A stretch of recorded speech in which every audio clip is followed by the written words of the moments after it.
La luz en el restaurante era suave, un dorado cálido que rebotaba en el borde de cada vaso y tenedor pulido. Estábamos sentadas cerca de una ventana en la esquina, donde el sol de la tarde se filtraba a través de cortinas ligeras, haciendo que todo pareciera más caro de lo que realmente era.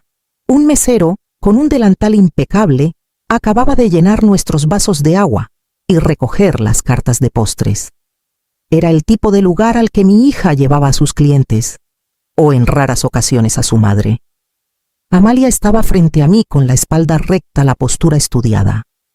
Llevaba una blusa de seda color granate que no le había visto antes, de esas que dicen sin palabras, no compro en rebajas. Su maquillaje era impecable, pero la sonrisa que cruzaba su rostro no lo era. Yo conocía esa sonrisa. No llegaba a sus ojos. La había visto antes en reuniones, en comidas familiares, siempre que estaba a punto de decir algo que no era tan amable como fingía. Sebastián, su esposo, estaba a su lado, jugueteando con la corbata. Siempre la ajustaba antes de algo teatral, como un discurso o una mentira. Debería haberlo sabido en ese momento. Amalia alcanzó su copa de vino y la levantó con suavidad. Un brindis, dijo con la voz brillante, demasiado brillante. El tenedor de Sebastián se detuvo en el aire. Yo levanté la vista de mi servilleta. Algo en el aire había cambiado, como la electricidad estática antes de un relámpago. Por mi madre, continuó Amalia con la copa en alto, que siempre está ahí.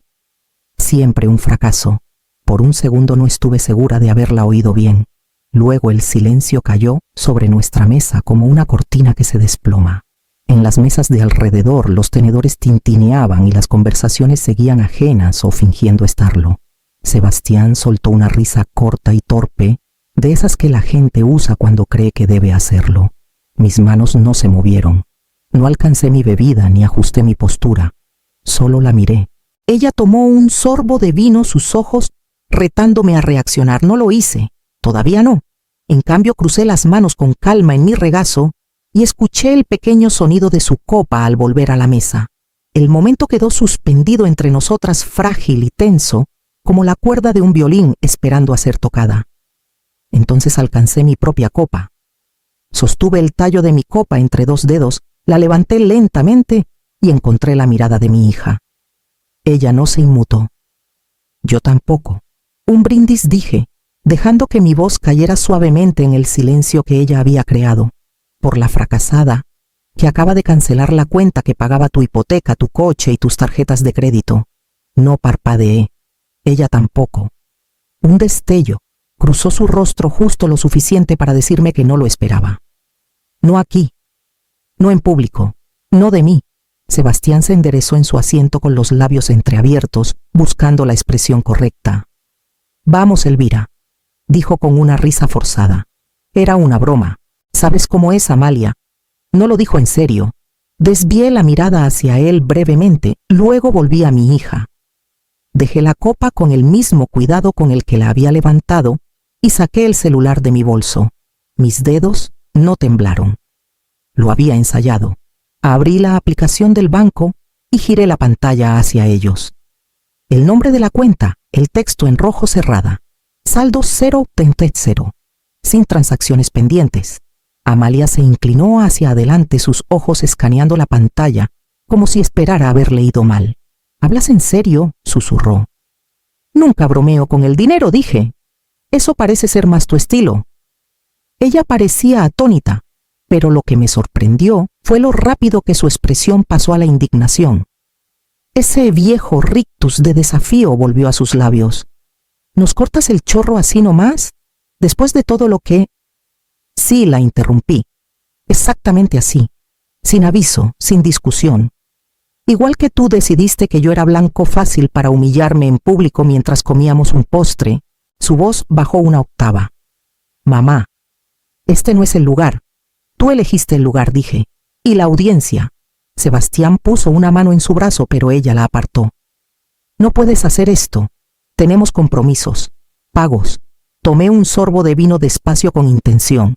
Entonces aprenderán a pagarlos, como yo lo hice, como lo hacen los adultos. Su rostro palideció como cuando era niña y la pillaban en una mentira, pero ya no era una niña. Solo una mujer adulta que de repente se daba cuenta de que el paseo gratis había terminado. Sebastián intentó de nuevo. «Somos tu familia». No lo miré. Entonces tal vez deberían haberme tratado como algo más que una cartera con pulso. Guardé el celular en mi bolso, doblé la servilleta sobre la mesa y miré por la ventana un momento solo lo suficiente para que la contundencia se asentara. Escuché la respiración entrecortada de Amalia, el suave tintineo del hielo en su vaso de agua intacto, el silencio que finalmente llegó a las mesas vecinas. El espectáculo había terminado, pero el mío apenas comenzaba.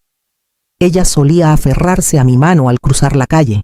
Recuerdo lo pequeñas que eran sus dedos, cómo se apretaban cuando un coche pasaba demasiado cerca o el viento soplaba fuerte. Eso fue antes de que aprendiera a esconder el malestar. Antes de que aprendiera a fingir confianza. Tenía 40 años cuando me quedé viuda. En un momento estaba doblando ropa y planeando el súper. Al siguiente estaba identificando un cuerpo en la morgue de un sitio de construcción. Javier resbaló, sin aviso, sin seguro. Solo una caída dura y una vida más dura esperando al otro lado del duelo. Amalia tenía 12 años. Se lo conté con suavidad, pero el duelo no tiene versión suave para los niños. Lloró una vez, solo una, y luego comenzó a evitar mi mirada. Desde ese día, fue como si entendiera sin que se lo dijeran que todo había cambiado, que yo nunca volvería a ser la versión suave y predecible de su madre. Trabajé de noche limpiando oficinas en el centro y pasé las tardes vendiendo seguros puerta a puerta. Era agotador, pero me decía que era temporal, que una vez que ella terminara la preparatoria y entrara a la universidad, todo se aliviaría. Nunca fue así. La primera vez que noté que se alejaba fue cuando tenía 16 años. Llegué a un evento escolar directamente del trabajo, con un vestido comprado de segunda mano y zapatos que me apretaban. Ella no me vio al principio. La observé reír con sus amigas radiante y ligera. Pero cuando nuestros ojos se encontraron, se detuvo solo un segundo de más y luego miró hacia otro lado. En casa no dijo nada, pero ya no me pidió que fuera a sus eventos. Cuando la aceptaron en la universidad lloré sola en la cocina. Ella nunca vio la lista de cosas que vendí para cubrir el depósito de su dormitorio. No solo muebles, no solo las joyas viejas de mi madre. Vendí su anillo de bodas, la única reliquia que me quedaba. Lo hice de buena gana. Pensé que significaba algo darle todo para que ella empezara con más de lo que yo tuve. Ella no preguntó de dónde salió el dinero. Nunca preguntó. La universidad la cambió rápido. Sus llamadas eran cada vez menos frecuentes y cuando llegaban eran prácticas. Necesito dinero para libros. Hay una cuota de laboratorio. Podría perder el alojamiento si no pago antes del viernes. Nunca dije que no. Una vez la visité sin avisar pensando que una sorpresa sería bienvenida. No estaba en casa, pero su compañera de cuarto me dejó esperar. Escuché a Amalia entrar por la puerta trasera, riendo con la voz alta y despreocupada. Luego la oí decir clara como el cristal: «Sí, sigue aquí, un lastre, pero paga las cuentas». No la confronté, no lloré. Solo tomé mi abrigo y me fui mientras ella seguía en la cocina. Esa frase se quedó conmigo durante años. Un lastre. Como si yo fuera una carga que ella arrastraba por las apariencias, útil solo como un patrocinador silencioso. Me dije que no lo decía en serio, que las presiones de la juventud y la imagen la hacían descuidada. Me dije muchas cosas para evitar que la historia colapsara. Pero la historia ya había colapsado. Yo solo seguía caminando sobre sus escombros fingiendo que el camino aún estaba ahí. Cuando levantó esa copa esta noche y me llamó fracasada, no escuché algo nuevo. Escuché un eco, familiar, ensayado. Pero esta vez no me quedaba nada que dar que pudieran tomar sin mi consentimiento. Y por primera vez en décadas estaba lista para hacerles sentir la diferencia. Era lunes cuando Salvador llamó. Acababa de terminar de separar la ropa descalza en la cocina, con una taza de té enfriándose en la mano. El sonido de su voz firme, deliberado, me hizo dejar la taza antes de saber por qué. Elvira dijo: necesitamos hablar. ¿Puedes venir esta semana? No había hablado con Salvador en meses. Nos conocimos hace años cuando Javier falleció. Él manejó la herencia, el seguro, y más tarde mis pequeñas inversiones. Nunca era dramático. Si Salvador sonaba preocupado, había una razón. Puedo ir mañana, dije. ¿Qué pasa? Hubo una pausa. Amalia vino a verme la semana pasada. Me quedé en silencio. Preguntó sobre opciones.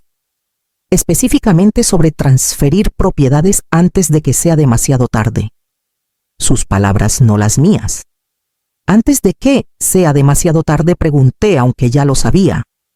Trajo documentos, dijo con suavidad. Plantillas para poderes notariales, guías para procedimientos de tutela y varios formularios sobre evaluaciones de incapacidad mental. Se me secó la garganta. Alcancé una silla detrás de mí y me senté. Ella dijo que has estado olvidadiza últimamente. Continuó Salvador, que olvidas pagar cuentas, que actúas de manera errática.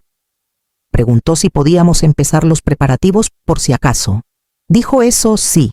Le dije que necesitaría documentación médica, por supuesto, que no avanzaría sin tu consentimiento.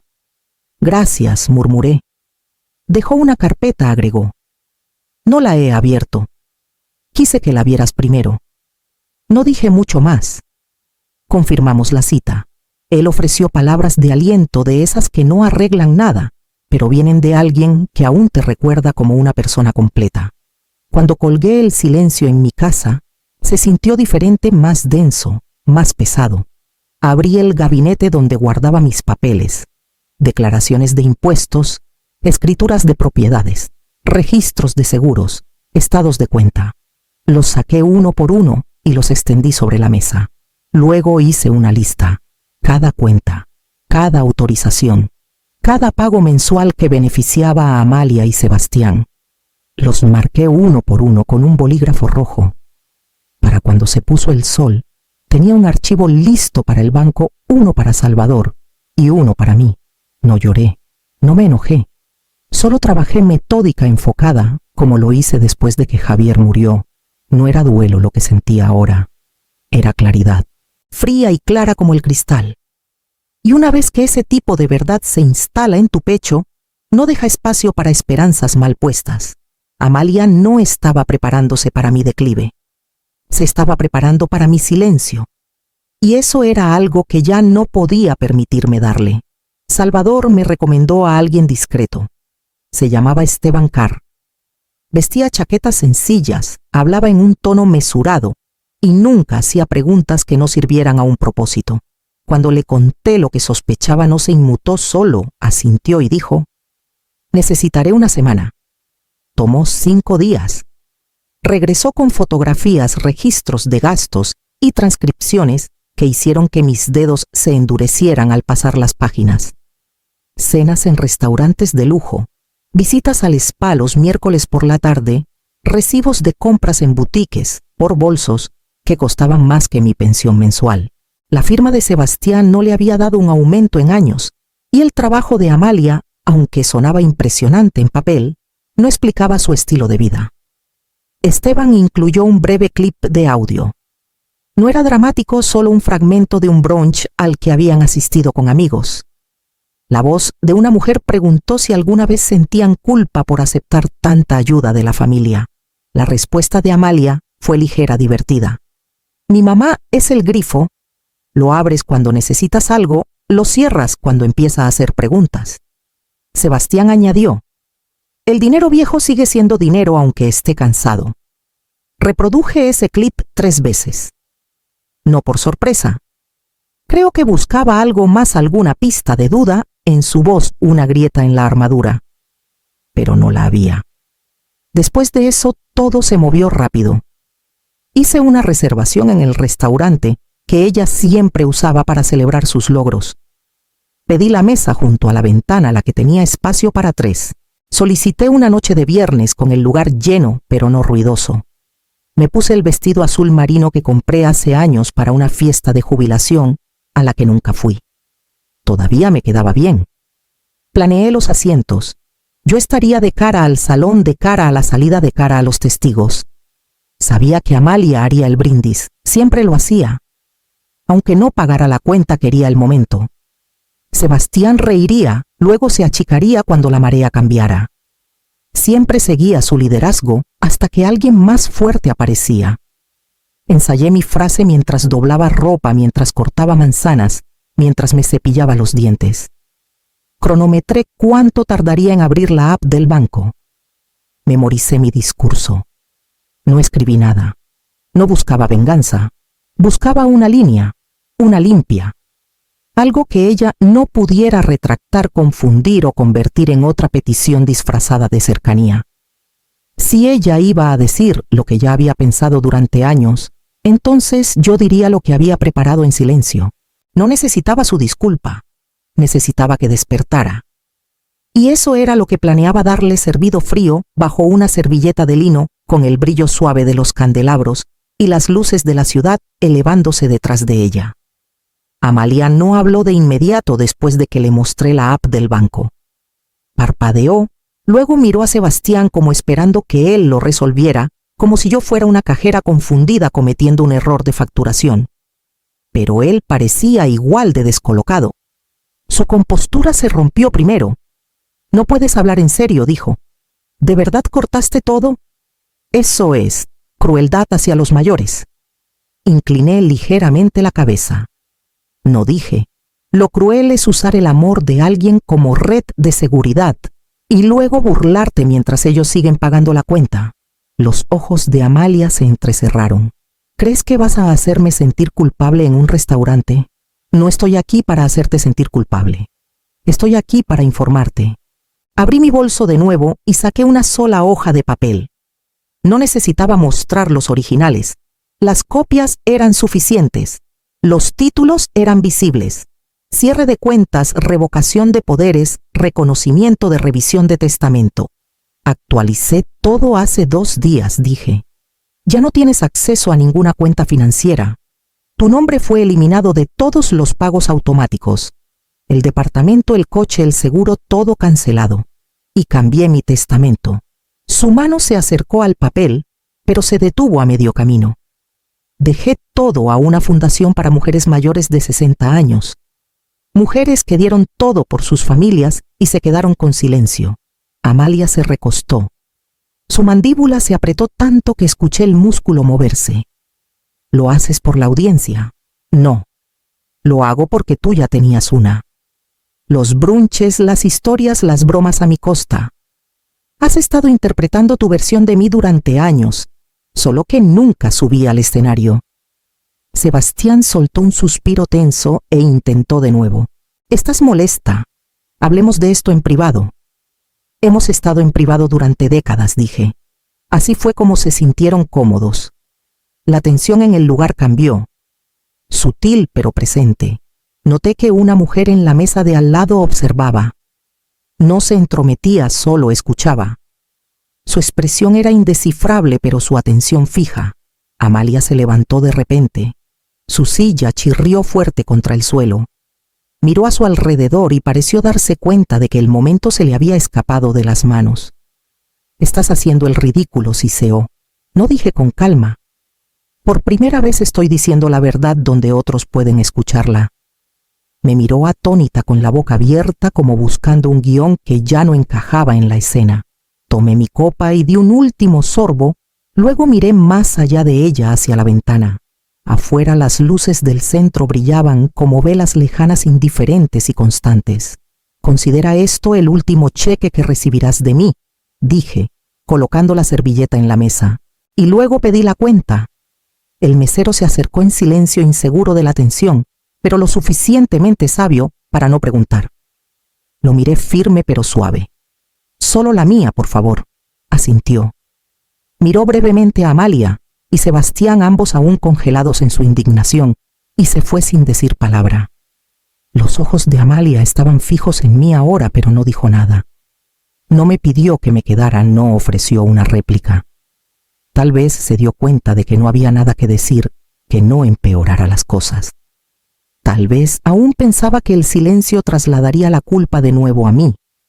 La cuenta llegó en una pequeña bandeja de cuero nítida e impersonal. Abrí mi bolso y saqué el efectivo que había preparado antes. La cantidad exacta para la comida más una propina generosa. No porque tuviera que hacerlo, porque elegí hacerlo. Coloqué los billetes con suavidad en la bandeja, alisando el de arriba con la palma.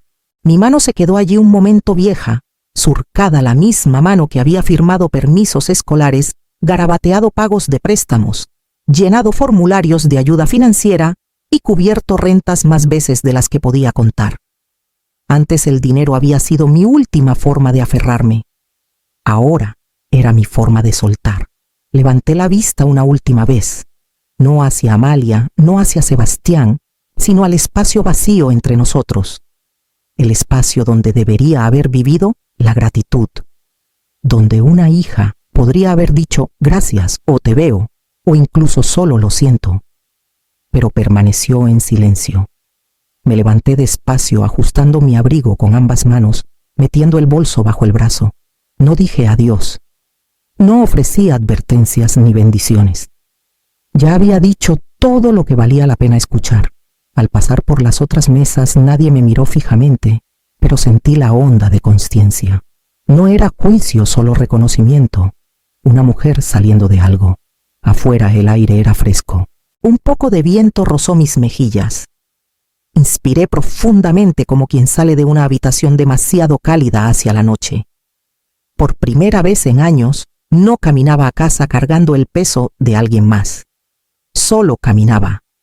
Y esta vez sabía exactamente hacia dónde iba. Epílogo. Los mensajes de voz. Pasaron 3 días antes de que revisara mi celular. 11 llamadas perdidas de Amalia. 3 de números que no reconocí, pero que conocía demasiado bien, probablemente abogados, o alguien enviado para hablar por ella cuando sus propias palabras fallaron. No escuché. No necesitaba hacerlo. Toqué borrar todo y dejé el celular boca abajo en la mesa de la cocina. Afuera la tierra en mi patio trasero estaba blanda por la lluvia de la mañana. Me puse los guantes, tomé las tijeras de podar y volví a las rosas que había descuidado durante las semanas de planificación silenciosa. Algunos pétalos se habían oscurecido en los bordes, pero los tallos seguían firmes. Las podé con suavidad, cortando lo que ya no servía al crecimiento debajo. Cada centímetro del jardín había sido plantado por mi mano no para impresionar a nadie, no para ser notado, sino porque cuidar algo que devolvía sin exigir se sentía como una gracia. Mientras enterraba el último bulbo y presionaba la tierra a su alrededor, solté un suspiro que no sabía que estaba conteniendo. Algunas cosas me di cuenta aún crecen silenciosa y tercamente, incluso después de que dejas de regar las raíces equivocadas. Y en ese silencio suave y floreciente, algo en mí finalmente comenzó a florecer también.